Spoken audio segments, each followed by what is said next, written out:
بسم اللہ الرحمن الرحیم۔ آپ صلی اللہ علیہ وسلم نے فرمایا، جب تم میں سے کوئی پیشاب کرے تو اپنا عضو اپنے داہنے ہاتھ سے نہ پکڑے، نہ داہنے ہاتھ سے طہارت کرے، نہ پانی پیتے وقت برتن میں سانس لے۔ حضرت عبداللہ رضی اللہ عنہ فرماتے ہیں کہ رسول کریم صلی اللہ علیہ وسلم ایک مرتبہ رفع حاجت کے لیے تشریف لے گئے۔ آپ کی عادت مبارکہ تھی کہ آپ چلتے وقت ادھر ادھر نہیں دیکھا کرتے تھے، تو میں بھی آپ کے پیچھے پیچھے آپ کے قریب پہنچ گیا۔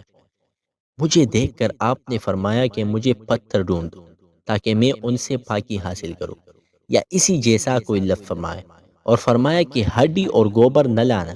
چنانچہ میں اپنے دامن میں پتھر بھر کر آپ کے پاس لے گیا اور آپ کے پہلو میں رکھ دیے، اور آپ کے پاس سے ہٹ گیا۔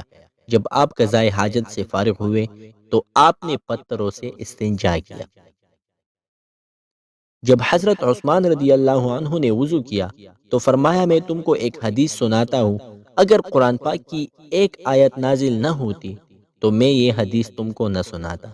میں نے رسول اللہ صلی اللہ علیہ وسلم سے سنا ہے کہ آپ فرماتے تھے کہ جب بھی کوئی شخص اچھی طرح وضو کرتا ہے اور خلوص کے ساتھ نماز پڑھتا ہے تو اس کے ایک نماز سے دوسری نماز کے پڑھنے تک کے گناہ معاف کر دیے جاتے ہیں۔